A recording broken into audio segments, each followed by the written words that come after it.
네, 예배 자리에 오신 여러분들 환영하고 축복합니다. 우리 옆에 있는 분들하고 한번 인사하겠습니다. 잘 오셨습니다. 축복합니다.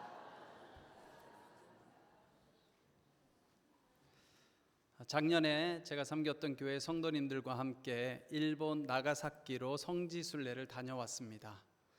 여러분, 참고로 일본은 1500년대에 처음 복음을 받아들였는데요, 그 당시만 하더라도 굉장히 복음의 놀라운 역사가 나타났습니다. 그래서 불과 1, 2년 만에 수천 명, 수만 명이 복음을 영접하게 되었고, 나가사키시에 있는 영주는 로마 교황청에 그 나가사키시를 바치게 됩니다. 놀라운 스토리죠. 그런데 그랬던 일본이 그 다음부터 이제 박해가 시작돼요. 아주 잔인하게 박해를 하기 시작합니다. 그래서 거의 가문을 멸종시킵니다. 기독교를 믿으면. 그러다 보니까 오늘날 일본 기독교는 굉장히 숫자가 작아지게 됐어요. 그 이유 중에 하나가 일본 사람들의 뼛속 깊숙이 기독교를 믿는다는 것 자체가 공포로 남아 있는 것입니다.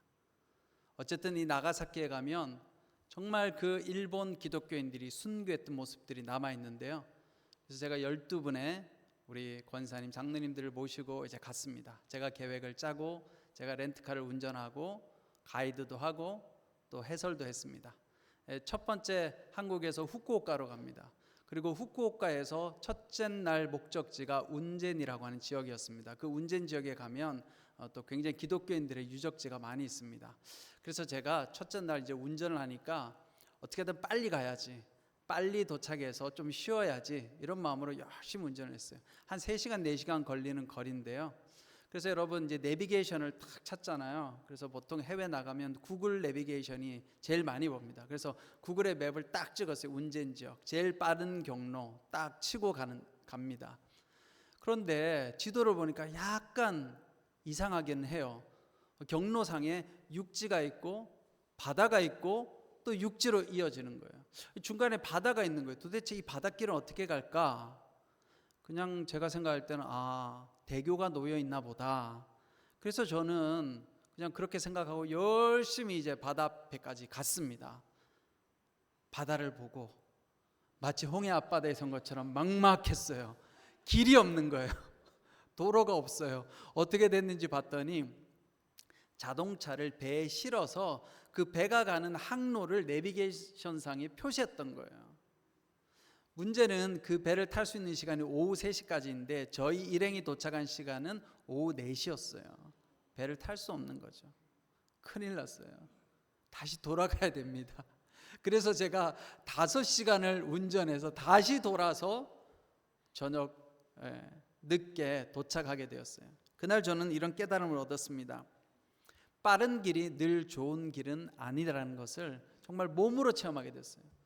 여러분, 우리는 다 빠른 길을 좋아하잖아요. 실제로 미국 텍사스 A&M 대학교 연구팀이 29,000개가 넘는 도로를 분석해 본 결과 이동 시간을 8% 줄여주는 빠른 길을 선택했을 때 오히려 사고 위험이 23%나 늘어났다고 해요. 빠른 길이 결코 안전한 길도 아니라는 것을 이 연구 결과가 잘 보여줍니다. 여러분, 빠른 길이 늘 좋은 길은 아니라는 이 단순한 사실을 우리는 신앙생활을 하면서 자주 잊어버리곤 합니다. 하나님 앞에 늘 이렇게 기도하죠. 하나님, 빠른 길, 가까운 길, 지름길로 인도해 주세요. 여러분, 우리 인생 살아가는데 좀 내가 원하는 대로 빨리빨리 됐으면 좋겠는데 그렇게 되던가요? 잘 안 되죠?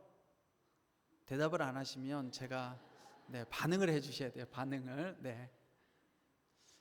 저도 인생을 살아보니까 빨리빨리 뭐가 안 되더라고요. 항상 돌아가는 길이 참 많다라고 느낄 때가 많습니다. 오늘 우리가 읽은 이 본문의 이스라엘 백성들도 비슷합니다. 그들이 이제 이집트에서 해방이 되어서 가나안 땅을 향해 가는데 빠른 길이 있어요. 빠른 길로 가지 않고 하나님께서 그들을 먼 길로 돌아서 가게 하십니다. 우리 PPT 한번 보실까요?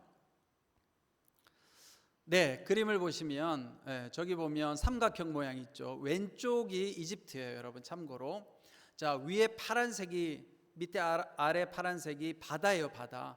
그러니까 왼쪽에서 그냥 직선으로 쭉 가면 오른쪽이 가나안 땅이에요.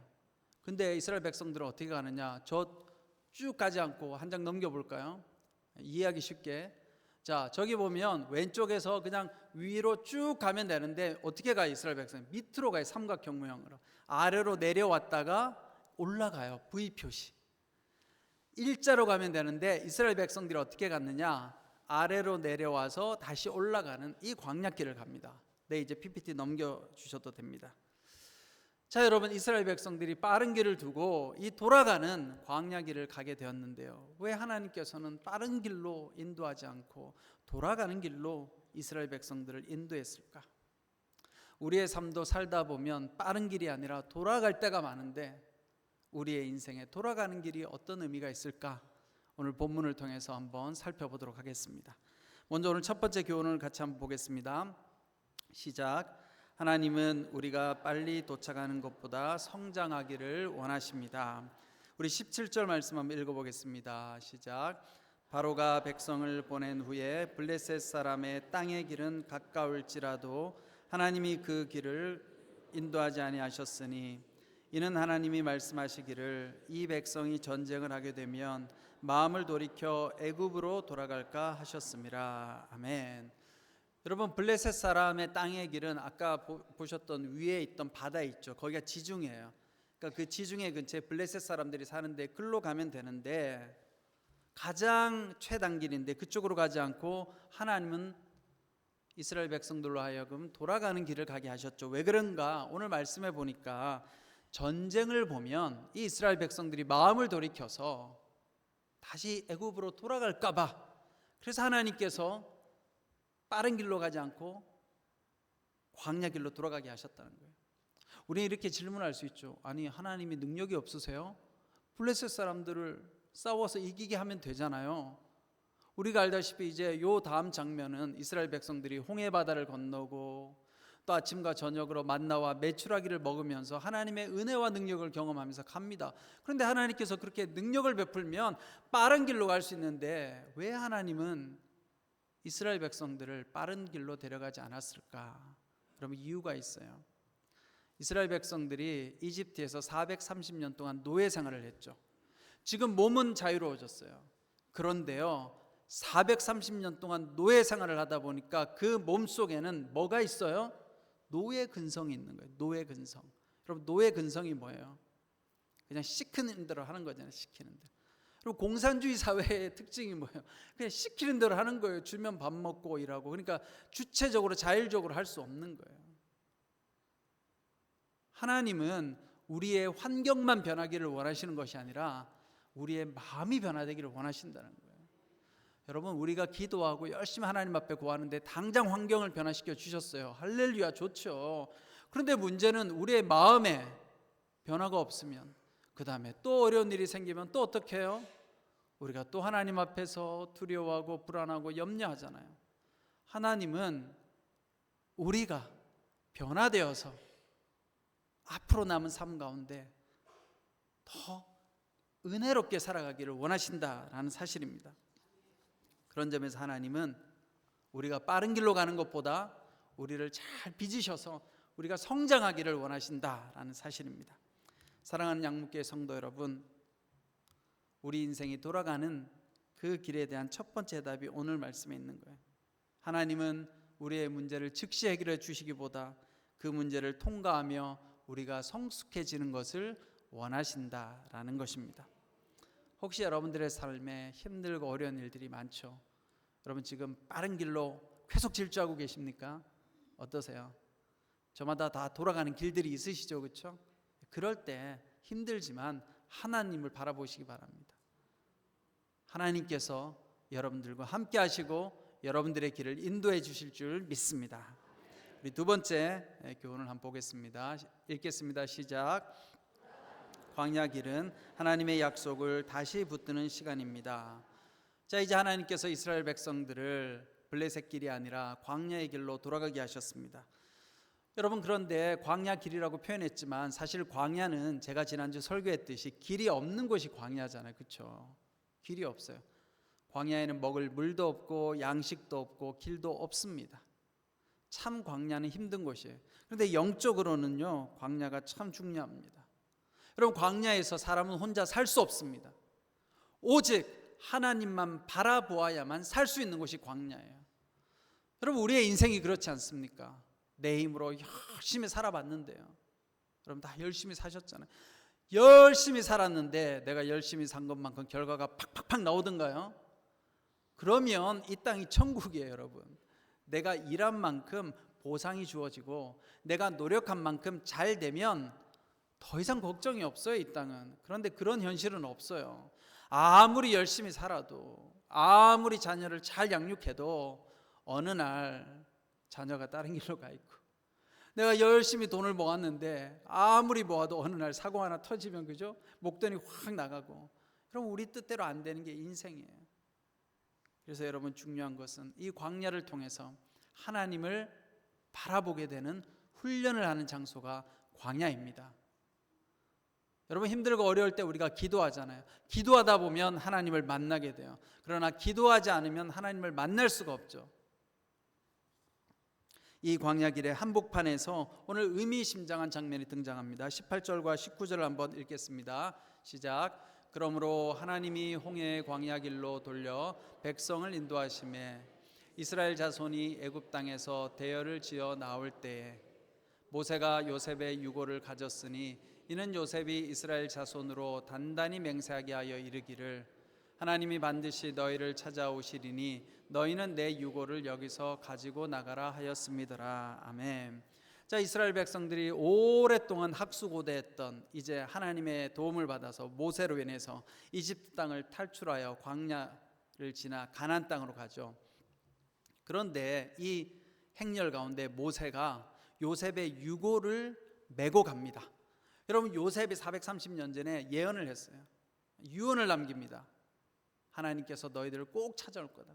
언젠가 하나님께서 너희들을 인도할 텐데 그때 내 유골도 내 뼈도 가지고 함께 가죠. 하나님의 약속된 땅으로 나를 함께 데리고 가달라고 유언을 남깁니다. 여러분, 요셉에게 있어서 이 이집트는 참으로 사실은 화려한 무덤을 만들어 놓고 그의 명성이 자자하게 할 수 있었어요. 왜냐하면 이집트의 총리까지 올랐으니까. 그러나 요셉에게 최종 정착지는 이집트가 아니었던 거예요. 요셉에게는 하나님께서 약속하신 땅이 최종 종착지였던 거예요. 여러분, 죽음 앞에서 그 누가 이런 유언을 남길 수 있겠습니까? 오늘 대부분의 사람들은 죽음 앞에서 그냥 벌벌 떨거나 어떻게 하면 내가 천국 가지, 이런 생각만 하지 않겠습니까? 그런데 요셉은요, 그 죽음 앞에서 하나님께서 주신 그 비전과 꿈을 꿔요. 그리고 이스라엘 백성들에게 유언합니다. 이 유언은 믿음의 유언이에요. 너희들 꼭 하나님이 찾아올 거야. 하나님이 찾아올 거야. 그러면 그때 하나님께서 인도해 주실 거야. 그때 나도 함께 데려가죠. 그래서 이 요셉의 믿음이 너무 좋아가지고 히브리서 11장에 보면 믿음장이잖아요, 그렇죠? 거기에 믿음의 위인들에 대한 스토리가 기록되어 있는데 히브리서 11장 22절을 한번 보겠습니다. 시작. 믿음으로 요셉은 임종시에 이스라엘 자손들이 떠날 것을 말하고 또 자기 뼈를 위하여 명하였으며. 여러분, 이 요셉의 믿음 얼마나 기가 막힙니까? 그래서 이스라엘 백성들이 이 요셉의 유골을 가지고 갈 때 이 유골은 그냥 단지 옛 조상의 뼈가 아니라 이 이스라엘 백성들에게는 하나님의 약속의 상징물이었던 거예요. 뿐만 아니라 이제 길을 떠나는, 이 광야 길을 가는, 여러분 얼마나 두렵겠어요. 하나님이 인도한다고 하지만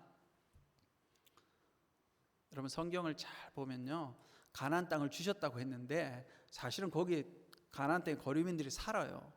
그리고 그 땅을 차지하라고 했는데 또 자세히 읽어보면 가서 전쟁해서 이기래요. 빼앗으래요. 거저 주어지는 게 아니었어요. 하나님 주신 약속의 땅이었다. 이 이스라엘 백성들은 참 두려워요. 광야에서 우리가 과연 저 땅에 들어갈 수 있을까? 그런데 그들에게 이 요셉의 유골은, 뼈는 믿음의 상징이었던 거예요. 그 요셉의 유골을 가지고 가면서 그들은 믿음을 가지고 갈 수 있었던 것입니다. 여러분, 여기에 두 번째 해답이 있습니다. 우리가 빠르고 평탄한 길을 걸을 때 우리는 종종 하나님을 잊습니다. 삶이 잘 되면 축복이지만 또 잘 되면 하나님을 잊고 살아갑니다. 그래서 여러분, 인생이 잘 안 된다고 너무 낙심하지 마십시오. 인생이 안 되는 게 믿음이 안 좋아서가 아니에요. 우리 너무 잘못 알고 있어요. 뭐가 잘 안 풀리고 누가 아프면 마치 믿음 생활 잘 못해서 그런 것처럼. 우리 양문교회는 절대 그런 생각을 하시면 안 돼요. 여러분, 이 땅에 잘 되고 못 되고 하고 하나님의 은혜는 별로 연관이 없어요. 우리가 힘들고 어려운 시간을 통해서도 하나님을 만날 수 있기에 오히려 그것이 하나님의 은혜가 될 수도 있는 것입니다. 이제 세 번째 교훈을 한번 살펴보겠습니다. 시작. 돌아가는 그 길에서 하나님은 늘 함께 하십니다. 네, 21절과 22절 말씀을 읽겠습니다. 시작. 여호와께서 그들 앞에서 가시며 낮에는 구름 기둥으로 그들의 길을 인도하시고 밤에는 불 기둥을 그들에게 비추사 낮이나 밤이나 진행하게 하시니 낮에는 구름 기둥 밤에는 불 기둥이 백성 앞에서 떠나지 아니하니라. 아멘. 여러분, 하나님께서 이스라엘 백성들을 돌아가게 하셨어요.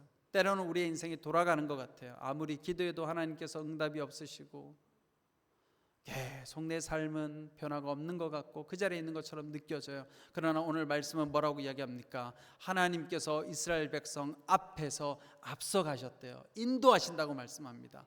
여러분, 하나님이 우리 눈에 보이지 않을지라도, 하나님이 느껴지지 않을지라도 하나님은 항상 여러분과 저와 함께 하시고 앞서가시는 분이십니다. 그 하나님을 믿으시기 바랍니다. 그리고 오늘 하나님께서 또한 함께 하신다고 말씀하셨어요. 여러분, 광야의 그 햇볕이 얼마나 뜨거운지 하나님께서 낮에는 구름 기둥으로 가려주시고 저녁에는 또 해가 식으니까 사막의 기온이 굉장히 추워진다고 합니다. 깜깜해지죠.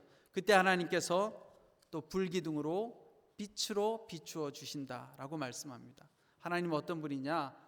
이스라엘 백성들의 상황에 맞게 역사하시는 분이다라는 거예요.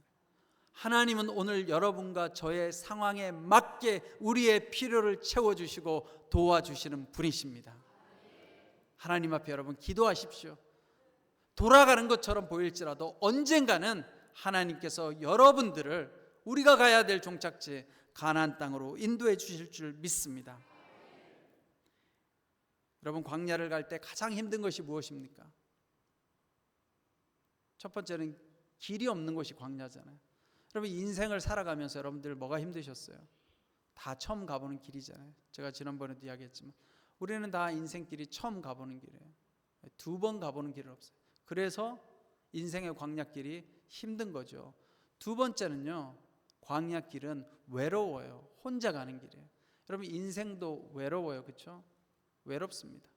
그런데 그때 하나님께서 오늘 말씀해 보니까 우리를 앞서 인도해 주시고 또한 우리와 함께 해주시는 분이라고 말씀하고 있습니다. 여러분, 여기에 세 번째 답이 있습니다. 하나님이 빠른 길로 데려가지 않으셨다고 해서 우리와 함께 하지 않으신 것은 아니라는 사실입니다.